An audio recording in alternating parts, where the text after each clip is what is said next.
শুরু করি। সাংবাদিক বন্ধুগণ, গুড আফটারনুন। হলুমখা, আমি দুঃখিত এই দুপুরের খাওয়ার সময়তেই আপনাদের এখানে জরুরি আহ্বান করতে হলো আমাদের সিপিআইএম পরিষদীয় দলের তরফ থেকে। আপনারা শুধু আজকে কেন, এই বিগত 3 দিন ধরেই সাক্ষী আছেন। আপনারা এখানে নিয়মিত এই বিধানসভার অধিবেশন কভার করেন যে কিভাবে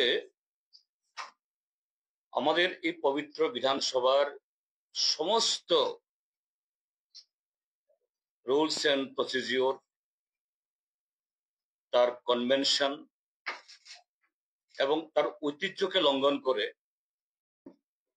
দুর্ভাগ্যের সাথে বলতে হয়, যিনি ম্যাচ পরিচালনা করবেন, ফুটবলের ক্ষেত্রে রেফারি, ক্রিকেটের ক্ষেত্রে আম্পায়ার,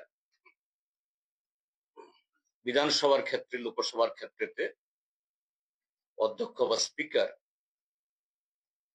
তিনি একটার পক্ষে, মানে একটা দলের পক্ষ হয়ে, শাসক দলের পক্ষ হয়ে আমাদের সমস্ত অধিকার, এটা শুধু বিরোধী দল অধিকার বললে ভুল হবে, ত্রিপুরাজ্যের জনগণের কণ্ঠস্বরকে স্তব্ধ করে দেওয়ার যে লাগাতার নগ্ন প্রয়াস এটা হয়ে চলছে।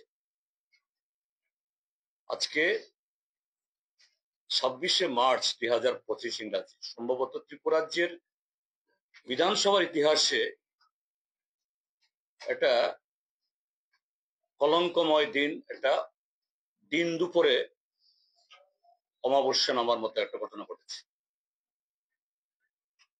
আপনারা সাক্ষী আছেন, গত 24 তারিখ সোমবার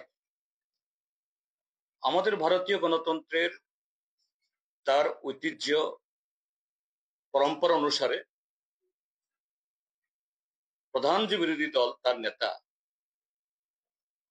তিনি লিডার অপোজিশন হিসাবে রিকগনাইজড বা রিকগনাইজড না, সরকার যে বাজেট উত্থাপন করে তার উপর আলোচনা শুরু করে। এবং এই বিধানসভাতে দেখেছেন যারা পুরনো, যারা আজকে যারা রিজার্ভ বেঞ্চে আছেন, তারা তখন বিরোধী দলে, যদি অন্য দলের হয়ে কখনো তাদের সংখ্যা 8 জন, 9 জন, 10 জন, এই কথা অনুযায়ী তখন যারা বিরোধী দলের নেতা ছিলেন তারা এই আলোচনা শুরু করেন। এবং আমি দীর্ঘদিনের সদস্য ছিলাম, এখানে কখনোই 1.25 ঘন্টা 1.5 ঘন্টার নিচে তখনকার বিরোধী নেতারা তাদের আলোচনা থামাতেন না, কখনো কখনো এর চেয়ে বেশি। তো সেদিন যখন 24 তারিখে লিডার অপোজিশন হিসাবে আমি আমার বক্তব্য শুরু করব, সাধারণত স্পিকার তার আগেই বলে থাকেন উভয় পক্ষকেই এত করে বলুন, কিন্তু পরিষদীয় দলনেতা তিনি সময় বাতলে দিচ্ছেন, লিডার অপোজিশনকে 35 মিনিটের মধ্যে শেষ করতে হবে। এবং এটাই অধ্যক্ষ আবার বলছেন হ্যাঁ। আমি বললাম ঠিক আছে, আমি শুরু করি। অতীতে আপনি যখন স্পিকার মহোদয় বিরোধী দলের সদস্য হিসাবে যত সময় নিতেন, তখনকার বিরোধী দল নেতা যত সময় নিতেন, নিশ্চয়ই তার চেয়ে বেশি নেব না, কমই নেব। কিন্তু সেদিন যখন আমি শুরু করলাম, 22-23 মিনিট না যেতেই প্রথম শুরু হলো পয়েন্ট অফ অর্ডার। আরে জেনারেল ডিসকাশনে পয়েন্ট অফ অর্ডার কি? আমার বক্তব্যে যদি কোনো ভুল থাকে, ভুল তথ্য থাকে, আমি নিজেও বললাম ঠিক আছে, আপনি খণ্ডন করুন, আমি শুনবো। এরপর আর কয়েক মিনিট যেতে না যেতেই সেখানে স্পিকার বললেন যে আপনার সময় শেষ, আপনাকে থামতে হবে। এই বললো মাননীয় স্পিকার যে আপনি তো নতুন নন, আপনি পুরনো। তিনি শুনলেন না। এরপর একটা সময়তে এমন অবস্থা হলো, ট্রেজারি বেঞ্চ থেকে বলা হলো আপনারাই বলুন আজকে। আমি বললাম যে না, আপনারা বলুন মানে আমি যতদূর বলার তাই বলবো, তার চেয়ে বেশি সময় নেব না। এবং হ্যাঁ, সব মিলিয়ে আমি হয়তো বা 50-55 মিনিট বলেছি, কিন্তু তার প্রায় 1/3 সময় ডিসরাপ্টেড। ট্রেজারি বেঞ্চের তরফ থেকে নানা ধরনের কটূক্তি, হল্লা, চিৎকার, point of order, even chair থেকেও নানাভাবে। একটা সময় তো মাইক বন্ধ করে দিয়ে দিল। স্বাভাবিক, একটু আমার গলার স্বর চড়েছে একটু, এটা হওয়া স্বাভাবিক। তারপর আমি বসে গেলাম, ঠিক আছে আর তো পরিবেশ নেই। এরপর আরো বলুন। ঠিক আছে, আমি একটা কথা বলে আমি শেষ করব, শেষ পয়েন্ট যুক্ত করব যে এই সরকারের সময়েতে অনিয়ম, দুর্নীতি বা কেলেঙ্কারি এটা কোন পর্যায়ে উঠেছে বিস্তারিত বলার তো সুযোগ নেই, এবং আপনারা ধৈর্য ধরবেন না শোনার জন্য। একটা উদাহরণ শুধু আমি দিচ্ছি। এই হাউসের একজন মাননীয় সদস্য, তিনি কদিন আগে অন ক্যামেরা বলছেন যে আমরা বিপিএল পরিবারের লোক, গর্বিত এর জন্য।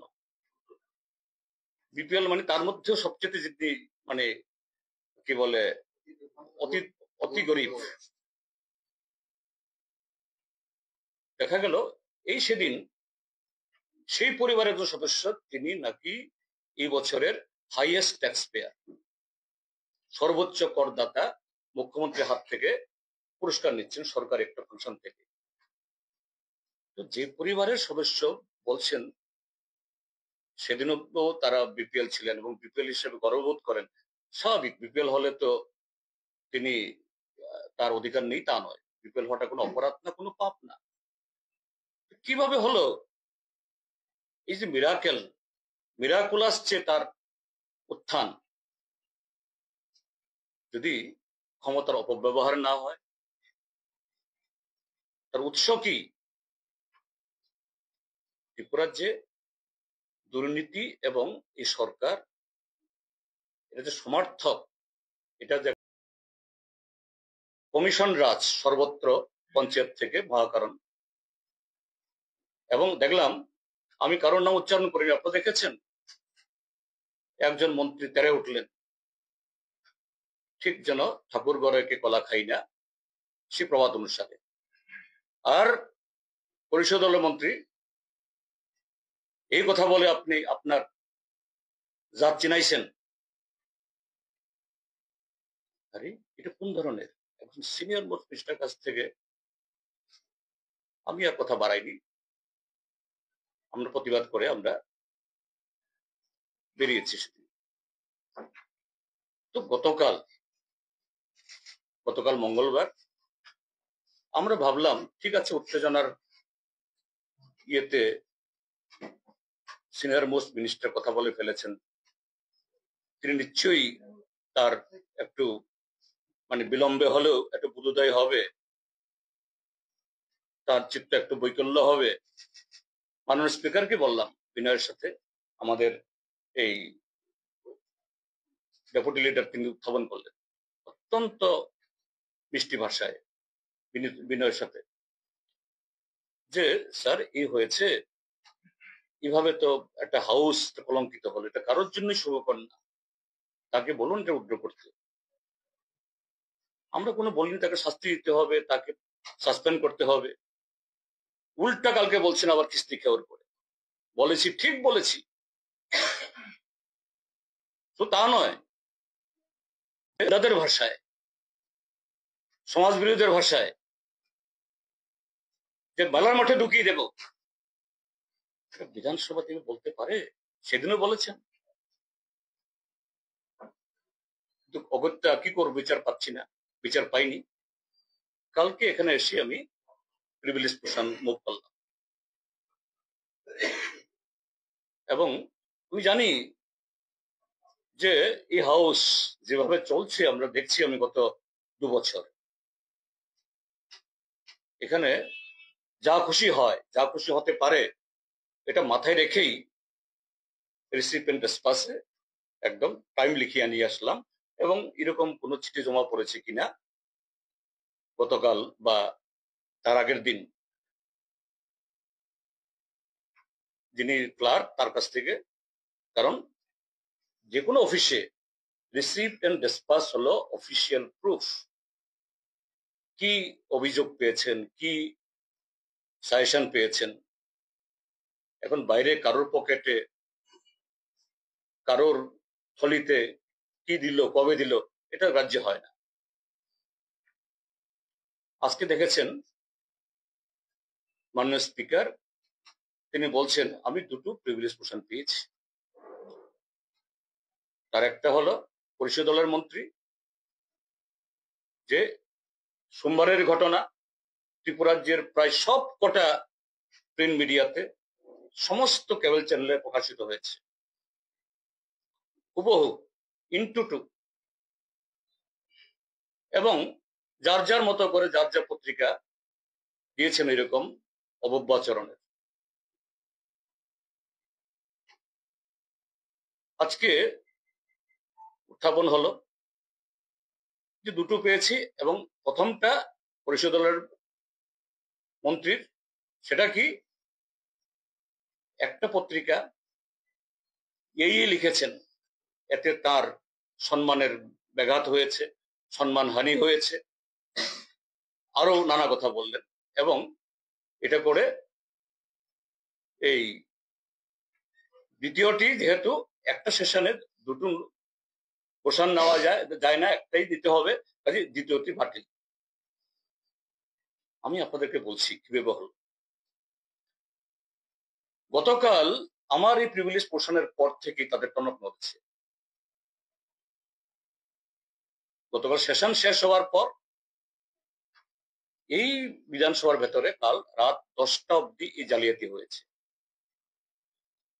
যেভাবে হোক আমি যখন জানতে পারলাম, দেখুন আপনাদের কাছে, সেক্রেটারির কাছে সন্ধ্যা 7টা 58 মিনিটে আমি ফোন করেছি, অনেকক্ষণ রয়েছে, সেক্রেটারি ফোন তুলেননি। রাত 10টার উপরে এই অফিস খোলা ছিল। তখনই এখানকার যে এই অডিও ভিজুয়াল যারা চালান, অপারেটর, তাদেরকে ডেকে ধমকিয়ে যারা লেখান, সমস্ত বয়ানগুলো লিখতে হবে তার মতো করে, এবং যতটুকু এটাকে ডিস্টর্ব করা যায়। এবং রাত্রেবেলা বসে এই যে আজকে 1 নম্বরে অভিযোগ পেয়েছে বলে যেটা শোনালেন, আজকে এটা শোনানো হলো। আমার বক্তব্য হলো, ভুল হতে পারে, অপরাধ হতে পারে, অপরাধীরা করে, যারা এরকম অপরাধ করে নিচ্ছে অপরাধ, কিন্তু তার চেয়ে বড় অপরাধী হলো এই অপরাধীদেরকে আড়াল করার জন্য যারা এরকম যে অনৈতিক ভাবে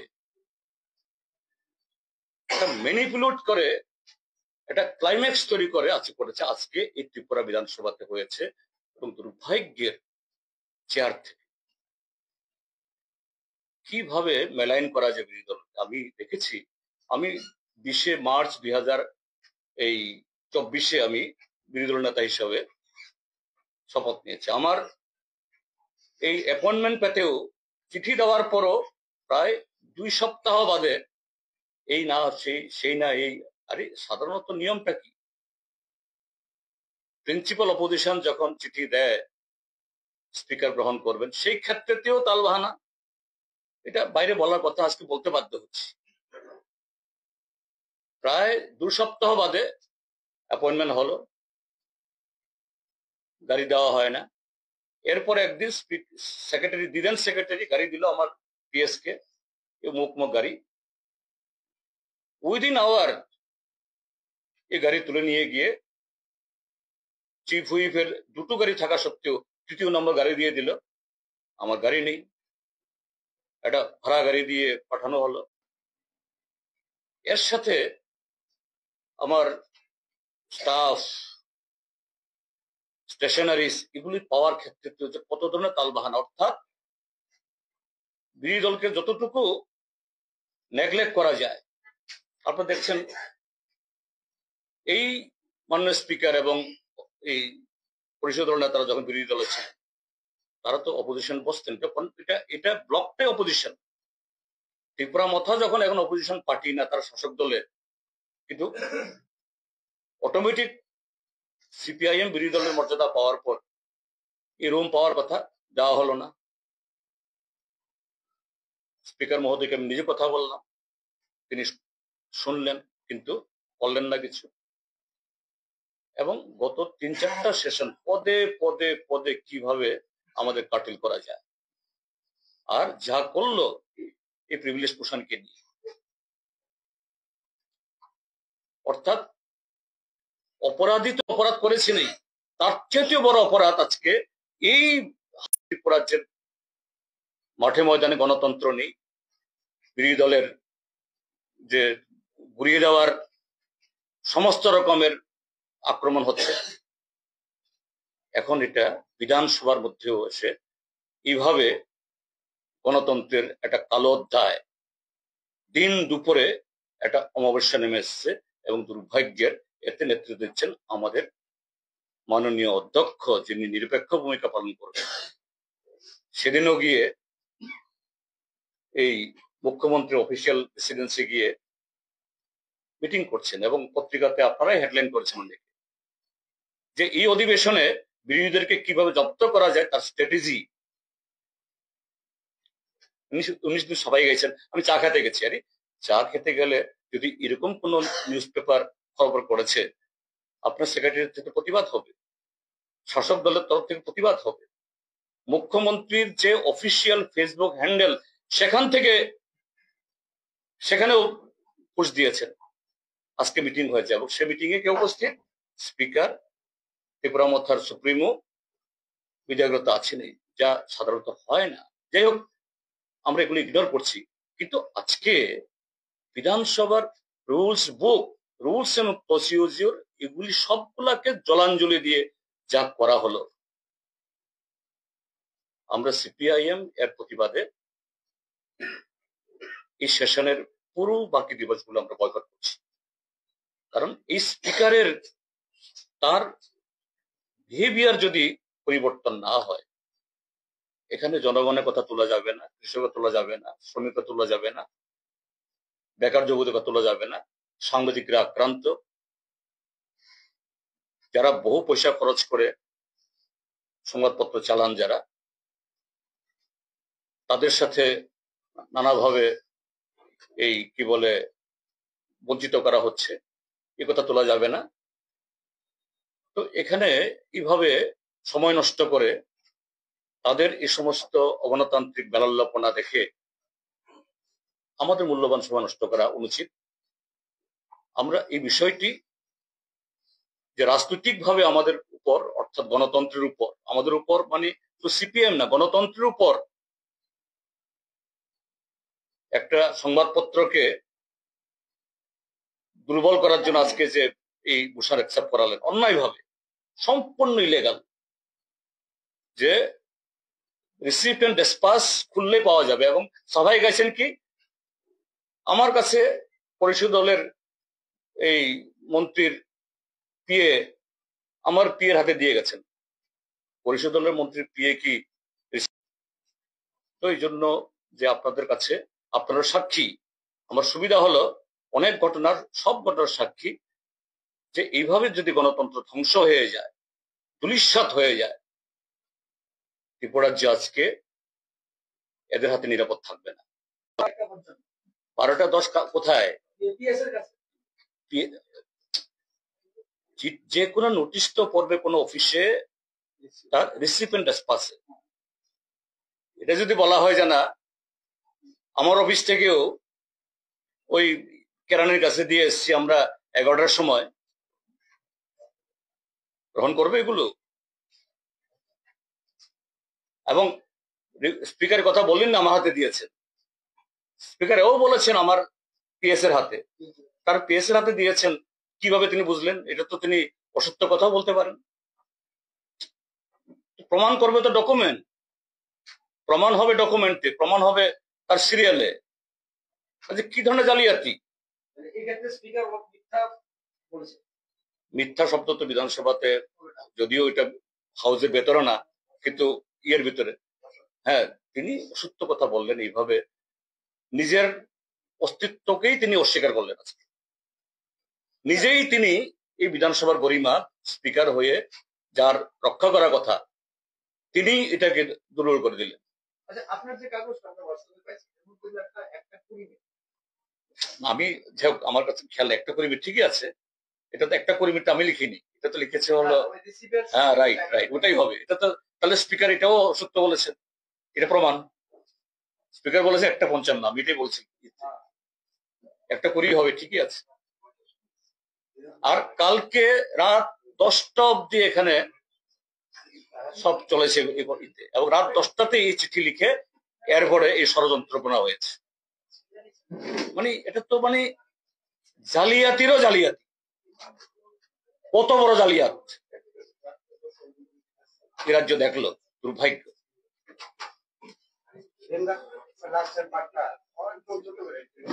আমি আছি বিষয়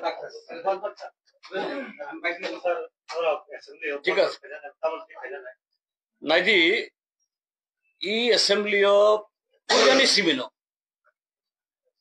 বাহাই খাই চং যারা লুকরবনি কক তিসানাই জন জন কক তিসারিয়া খাইনানি চিনি খরাংন এই তলা খাইনানি আবো, এবং ফাইনালি এই যে 24 মার্চ যে বিধানসভা রতনলাল নাথ পরিষদের মন্ত্রী। স্বপ্নের বাড়ি কিনবেন ভাবছেন? দেরি না করে চলে আসুন আরবি কনস্ট্রাকশনে। অত্যাধুনিক সুযোগ সুবিধা সহ আপনার সাধ্যের মধ্যে ফ্ল্যাট পাবেন আমাদের এখানে।